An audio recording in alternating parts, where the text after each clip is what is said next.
नमस्कार मित्रों, साध्य एकेडमी यूट्यूब चैनल में आपका स्वागत है। साथियों, पिछले वीडियो में मनोविज्ञान के ऐतिहासिक जानकारी के बारे में कुछ जाना। अब आगे का जो विषय है, मनोविज्ञान के शब्द की व्याख्या के बारे में जानना है। तथ्यात्मक बात है, स्रोतों से पढ़ते रहते हैं। हम भी अपने अनुभव के आधार पर आपको उस छोटे से विषय मनोविज्ञान के शब्द की जानकारी शेयर करना चाहते हैं। हो सकता है कि बहुत सी चीज़ें परीक्षा उपयोगी जुड़ी हों, उन्हें कुछ क्लियर भी करें। अपने अंदर इस शब्द के व्याख्या पर मनन करें, चिंतन करें कि शब्द की व्याख्या किस तरीके से हमें प्रेरित करती है और सही सही जानकारियों से जोड़ती है। वास्तविक है कि जब मनोवैज्ञानिक ऐतिहासिक उत्पत्ति हुई तो उसके साथ ही उस शब्द की भी एक व्याख्या जुड़ी हुई है। साथियों, मैं आपको मनोविज्ञान की शाब्दिक व्याख्या के बारे में कुछ सूक्ष्म परिचय देना चाहता हूँ। परोक्ष अपरोक्ष रूप से परीक्षा से संबंधित हो सकते हैं। कहीं ना कहीं परीक्षा में मिलान करने के लिए भी होता है, पूछ लिया जाता है कि किस सदी में किस मनोवैज्ञानिक तथ्य का अध्ययन किया गया, मनोविज्ञान शब्द की उत्पत्ति किस भाषा से हुई। तो ये सारे तथ्य हम बहुत कम समय में इन्हें जानेंगे और सही सही सूचनाएं, और इन सूचनाओं के आधार पर फिर हम क्वेश्चनों की एक श्रृंखला भी तैयार करेंगे। किस तरीके से इनसे जुड़े हुए क्वेश्चन भी हो सकते हैं। बहुत से क्वेश्चन परीक्षा उपयोगी भी हैं। अवगत भी कराऊंगा कि कहीं न कहीं शिक्षक शिक्षा प्रक्रिया में, शिक्षक शिक्षा प्रतियोगी परीक्षाओं में शाब्दिक व्याख्या से संबंधित प्रश्न भी आते रहते हैं। तो साथियों, मनोविज्ञान की शाब्दिक व्याख्या में हम एक बार जानें, मनोविज्ञान अंग्रेजी शब्द साइकोलॉजी का हिंदी रूपांतरण है। सब जानते हैं, अगर हम कोई विषय पढ़ते हैं, मान लीजिए हम जीव विज्ञान पढ़ते हैं, तो उसकी भी यही आप शुरुआत में पढ़ोगे कि बायोलॉजी अंग्रेजी शब्द, जीव विज्ञान अंग्रेजी शब्द बायोलॉजी का हिंदी रूपांतरण है। इसी तरीके से मनोविज्ञान हिंदी में हम पढ़ते रहते हैं, वो अंग्रेजी शब्द का हिंदी रूपांतरण है। अब अंग्रेजी शब्द आंग्ल भाषा से जुड़ा हुआ है। कभी कभी प्रश्न भी आ जाता है, आंग्ल भाषा का संबंध ही अंग्रेजी भाषा से संबंध रखता है। अब साइकोलॉजी जो शब्द है उसकी उत्पत्ति ग्रीक भाषा, सामान्यतः इसे हम यूनानी भाषा के रूप में भी जानते हैं, लेकिन कतिपय जो मानक स्रोत हैं उनमें ग्रीक भाषा के दो शब्द, यूनानी ही है लेकिन स्पष्ट है ग्रीक भाषा के दो शब्द, साइकी धन लोगस से हुई है। पिछले वीडियो में हमने आपको बताया था कि साइकोलॉजी शब्द को आत्मा के रूप में प्रयोग करने वाला जो मनोवैज्ञानिक था वो 16वीं सदी के उत्तरार्ध में था। उसके बाद मन का भी अध्ययन हुआ था। 17वीं सदी से मन का अध्ययन माना जाता है।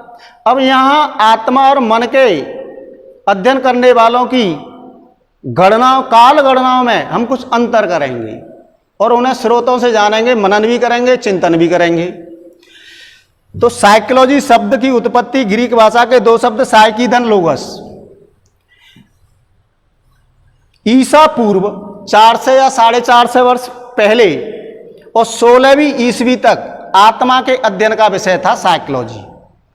और प्रारंभ में या प्राचीन रूप से साइकी शब्द का आत्मा का अध्ययन ही माना जाता है।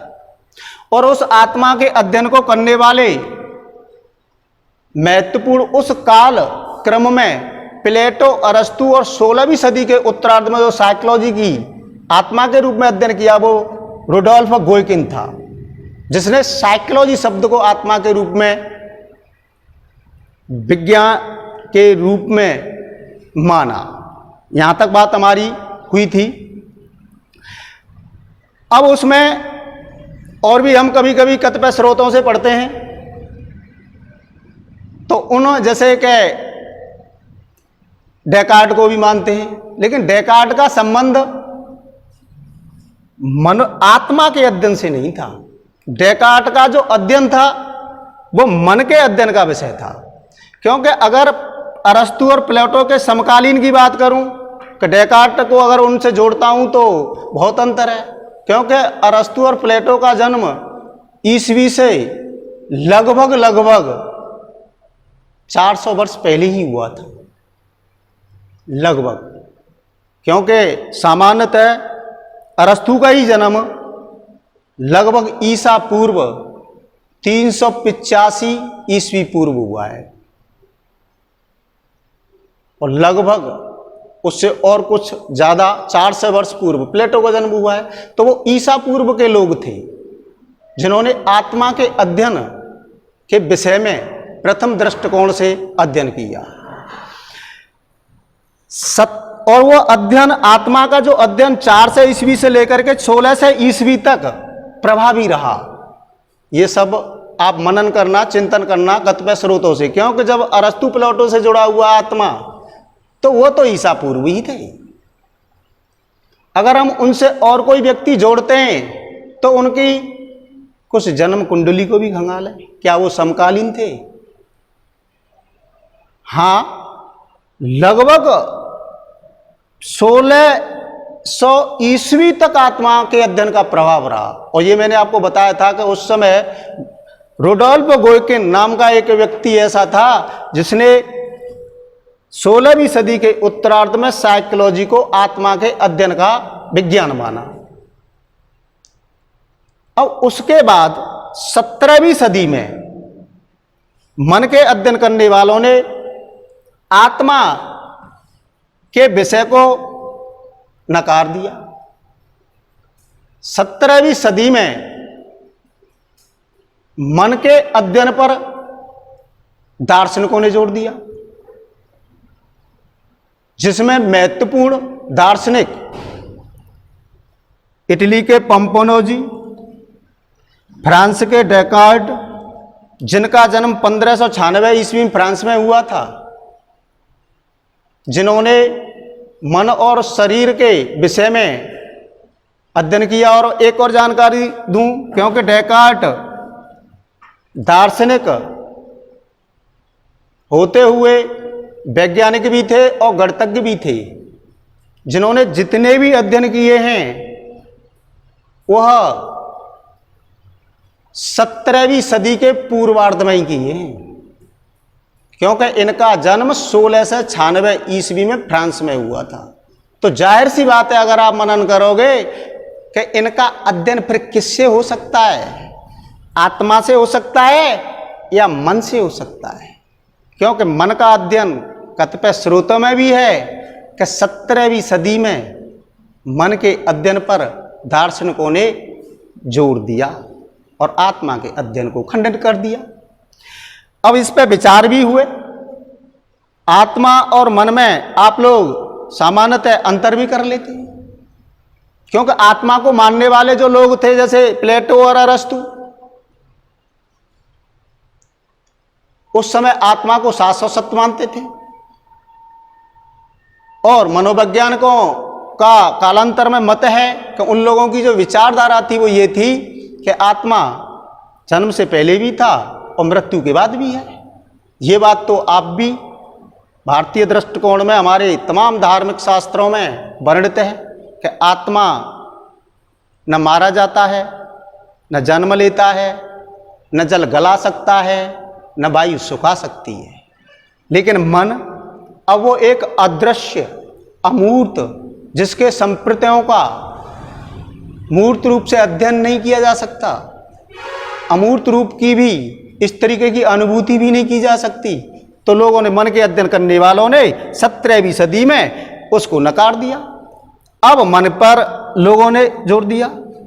अब जो इटली का पोम्पोनोजी था, जिसने मन के अध्ययन में अगर पूछा जाए तो मानसिक अध्ययन पर बल दिया। मानसिक जैसे मन, माइंड, तो इसलिए पोम्पोनोजी जो इटली का रहने वाला था, और भी कई लोग थे जैसे डेकार्ट, जिन्होंने शरीर और मन के पूरक संबंध पर अध्ययन किया। एक वैज्ञानिक भी थे, और मैं आपको बताऊं, आप नोट कर लें, मनोविज्ञान के कालांतर में जैसे चेतना का अध्ययन हुआ है, जो वैज्ञानिक काल शुरू हुआ है, तो मनोविज्ञान ने अपने वैज्ञानिक स्वरूपों की जो वास्तविक रूप से प्रेरणा ली है वो डेकार्ट से ही ली है। डेकार्ट के जो सिद्धांत हैं भौतिक विज्ञान से अधिकतर जुड़े हुए हैं, गणितज्ञ भी है, तो उनसे कुछ प्रेरणा लेते हुए तब वैज्ञानिक काल में बहुत से लोगों ने, जैसे विलियम वुंट है, टिचनर है, विलियम जेम्स है, इन्होंने अप्रत्यक्ष रूप से डेकार्ट से भी प्रेरणा ली है। क्योंकि आपको डेकार्ट एक महान दार्शनिक, अर्थात ये कहा जा सकता है कि 17वीं सदी के पूर्वार्ध में डेकार्ट के जो सिद्धांत थे वो प्रभावी थे। लॉक के बारे में भी आपको बताऊं, क्योंकि इनका भी जो अध्ययन है वो मन के विषय से संबंधित है। कतिपय स्रोतों में अगर पढ़ोगे तो ब्रिटिश मनोवैज्ञानिक जो विकास की प्रक्रिया की आधारशिला है रखी गई थी, वो सामान्यतः लॉक से मानी जाती है। लॉक ने बहुत कुछ ऐसे सिद्धांतों पर अध्ययन किया। इसने मन के दृष्टिकोण से, मानसिक दृष्टिकोण से बालक के मस्तिष्क को टेबुला रासा बताया।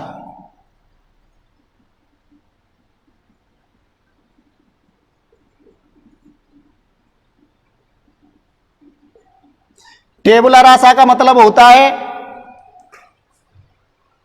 कि विचार जन्मजात नहीं अर्जित होते हैं। तमाम अगर इस क्षेत्र की परीक्षा करने वाले विद्यार्थी इन शब्दावलियों पर भी ध्यान देंगे, अगर तमाम विस्तार की परीक्षाओं की जो कंपटीशन से जुड़ी हुई हैं, तो ये कहीं ना कहीं आपको जरूर मिलेगा कि विचार जन्मजात नहीं अर्जित है। किसने कहा?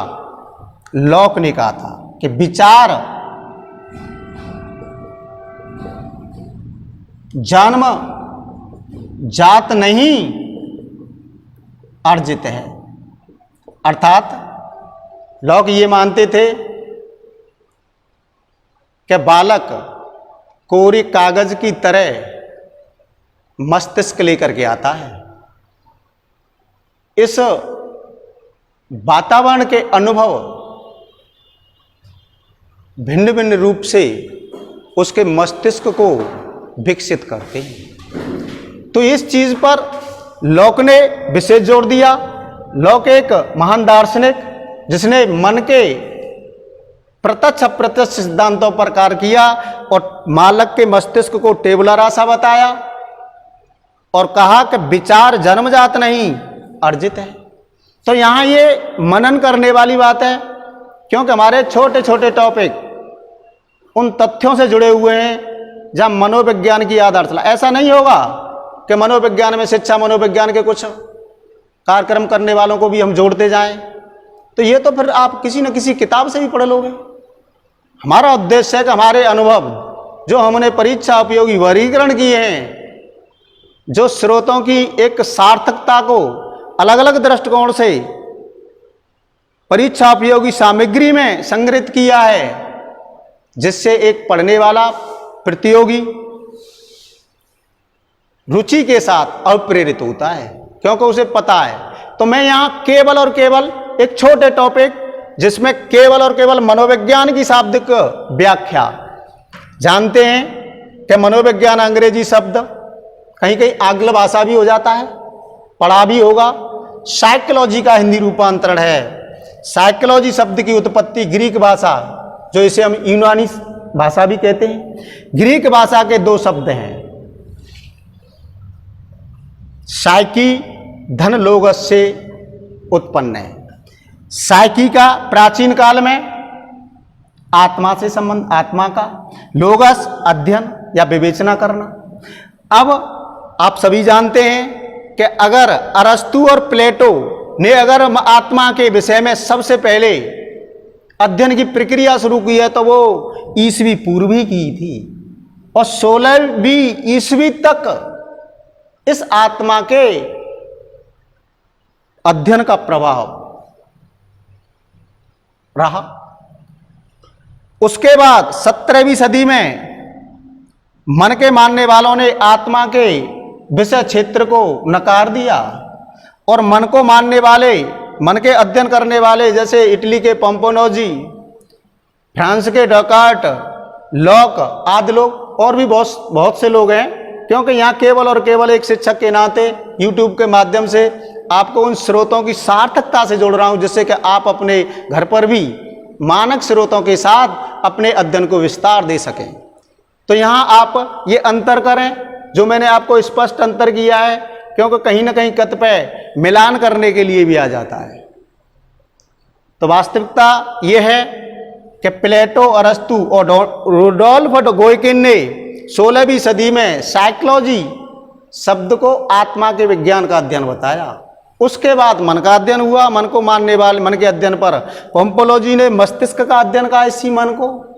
डेकार्ट ने अपने दार्शनिक एवं भौतिक सिद्धांतों के माध्यम से शरीर और मन की पूरक क्रियाओं पर अध्ययन किया। लॉक ने उसी सदी में बालक के मस्तिष्क को, जिसे माइंड या मन की संज्ञा दी जाती है, टेबुला रासा बताया। टेबुला रासा का मतलब होता है कोरे कागज की तरह। बालक अर्थात मस्तिष्क उसका कोरे कागज की तरह होता है, और वो ये मानता था, उसका विचार भी था कि विचार जन्मजात नहीं अर्जित हैं। किसने कहा? परीक्षा उपयोगी है। टेबुला, बालक का मस्तिष्क टेबुला रासा होता है। टेबुला रासा का मतलब कोरे कागज की तरह होता है।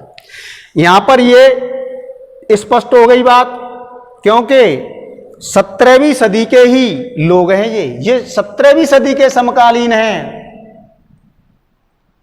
और इन्होंने मन के विषय में और भी बहुत लोग थे, लेकिन सारे लोगों को अब आप बेहतर तरीके से अध्ययन भी कर लोगे, सर्च भी कर लोगे, मानक स्रोतों की भी खोज कर लोगे। क्योंकि एक विद्यार्थी के सामने, जो परीक्षार्थी के सामने, और सबको अनुभव होगा, एक बेहतर परीक्षा उपयोगी साधनों की खोज करने में समय बीत जाता है, और सार्थक साधन अगर मिल जाए, वो परीक्षार्थी उन तथ्यों को बेहतर तरीके से समझ जाता है, उसे आत्मविश्वास बढ़ता है। और आज प्रतियोगी परीक्षा में तमाम अध्ययन अध्यापन करते हुए भी कहीं न कहीं अंतरात्माओं में, उसके अंतःकरण में भ्रम की स्थिति है कि ये क्यों, क्या मनोविज्ञान आंतरिक रूप से संतुष्टि की ओर नहीं हो रही है। तो इसलिए मैं आपको यहाँ सूक्ष्म जो जानकारी है, शब्द की व्याख्या। अब प्रश्न उठता है, 19वीं सदी के उत्तरार्ध में जब मनोविज्ञान काल शुरू हुआ, जर्मनी के विलियम वुंट ने दर्शन शास्त्र से अलग कर मनोविज्ञान को एक प्रयोगात्मक विज्ञान बनाने का दर्जा दिलाया और स्वतंत्र कराया दर्शन से। तो ये बात आपको पता है, जिसने चेतना अनुभूति पर और चेतना के तत्वों को भिन्न भिन्न तरीके से भाव के त्रिविमीय सिद्धांतों में किस तरीके से अध्ययन किया, और उसी आधार पर उसने मन के मानने वाले लोगों के या आत्मा के मानने वाले लोगों के विचारों को नकार दिया। उसके समकालीन विलियम वुंट के साथ विलियम जेम्स, अमेरिका के, जो आगे चल के विलियम वुंट या जेम्स को हम संप्रदाय में भी पढ़ेंगे, इन्होंने भी चेतना के अध्ययन पर, अब दोनों में अध्ययन, ये प्रश्न बहुत इंपॉर्टेंट है, कार्यवाद में हम समझेंगे, अगला टॉपिक है कि चेतना को मानने वाले विलियम वुंट और विलियम जेम्स में अंतर कहाँ था, उस अंतर को समझेंगे। कहीं ना कहीं परीक्षा उपयोगी सवाल भी हो जाती है, क्योंकि जो बेहतर तरीके से सार्थकता से पढ़ते हो, मेरा उद्देश्य यही है कि हर टॉपिक को बहुत सार्थकता के साथ आपको पहुंचाएं। शब्द की व्याख्या है, बहुत ज़्यादा बड़ा टॉपिक नहीं है, लेकिन आपके उसकी जो तथ्य हैं आप तक पहुंचाएं। टिचनर जो विलियम वुंट का शिष्य था, इसने भी क्या कार्य किया, चेतना के साथ, चेतना के अध्ययन के साथ, और एक सलीबी था। इन लोगों ने चेतना के अध्ययन पर बल दिया और चेतना के विषय वस्तु को मानव क्रियाओं में किस तरीके से स्थापित है, इन्होंने भिन्न भिन्न तरीके से अध्ययन किए। कालांतर में 20वीं सदी में अमेरिका के वाटसन, वुडवर्थ और भी अन्य लोग थे, व्यवहारवाद में पढ़ेंगे, संप्रदाय में व्यवहार के अध्ययन ने, अर्थात वाटसन आदि लोगों ने चेतना के अध्ययन को भी नकार दिया। तो यह कहा जा सकता है व्यवहार के अध्ययन के दृष्टिकोण से कि मनोविज्ञान न आत्मा के अध्ययन का विषय है, न मन के अध्ययन का विषय है, न चेतना के अध्ययन का विषय है। अर्थात वाटसन, वुडवर्थ आदि लोग ये मानते थे कि मनोविज्ञान मानव प्राणी के व्यवहार के अध्ययन का विषय है, और इस व्यवहार की विविधताओं को जो परीक्षा उपयोगी है, संप्रदायों में पढ़ेंगे। फिर भी आपको बताएं, व्यवहार के बारे में उसने बहुत कुछ कहा, और यहां उसने ये स्पष्ट किया कि वातावरण में प्राणी का व्यवहार ही है जिसके माध्यम से हम उसके व्यवहार का अवलोकन कर सकते हैं, प्रेक्षण कर सकते हैं, रिकॉर्ड कर सकते हैं। तो ये व्यवहारिक मनोविज्ञान के रूप में वाटसन के सिद्धांतों को आज तक महत्व दिया जाता है, और भिन्न भिन्न तरीके से व्यवहार के रूप में अनेक लोगों ने डेफिनेशन भी दी। खुद वाटसन ने ही कहा था, मनोविज्ञान व्यवहार का विधायक विज्ञान है। वुडवर्थ ने भी, मनोविज्ञान ने जानी पहचानी परिभाषा है। मनोविज्ञान ने पहले आत्मा का त्याग किया, फिर मन का त्याग किया, फिर चेतना का त्याग किया, अंततः व्यवहार को अपना लिया। और भी तमाम वुडवर्थ की और वाटसन की डेफिनेशन है। जो आगे हमारा जो टॉपिक होगा सिर्फ और सिर्फ यही होगा, छोटा टॉपिक, कि मनोविज्ञान की परिभाषा जो परीक्षा उपयोगी है। तो यहाँ तक साथियों, फिर परिभाषाओं के बाद संप्रदाय शुरू होंगी। तो यहाँ पर केवल मनोविज्ञान की शाब्दिक व्याख्या के बारे में मैंने आपको सूक्ष्म परिचय दिया है, और इनसे संबंधित एक प्रश्नावली भी तैयार की जा रही है। और यहाँ आपको केवल और केवल अध्ययन से इतना जरूर होगा कि कहीं न कहीं परीक्षा में मिलान करने के लिए या संबंध जोड़ने के लिए भी प्रश्न आ जाता है। तो यहाँ तक चीज़ें आपने परोक्ष और परोक्ष रूप से पढ़ी भी होंगी, लेकिन कहीं ना कहीं अंतर करने में असहजता होती होगी। तो यहाँ मैंने आपको एक सूक्ष्म शाब्दिक व्याख्या की है मनोविज्ञान की, और आगे इससे जुड़े हुए परीक्षा उपयोगी, परीक्षाओं से संबंधित क्वेश्चन प्रश्नमाला भी तैयार की जाएगी। आगे की क्रियाएं इसी तरीके से टॉपिकों में होती जाएंगी। अगर आप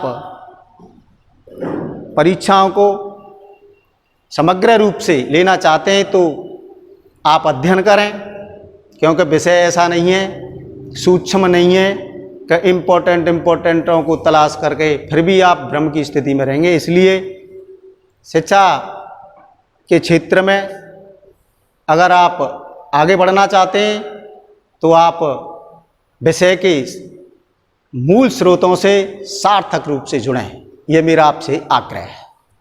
आगे की क्रिया इसी तरीके से होंगी। अगला जो वीडियो होगा वो परिभाषाओं का होगा, मनोविज्ञान की परिभाषा। ध्यान रखें साथियों, अध्ययन करें, मेरी शुभकामनाएं।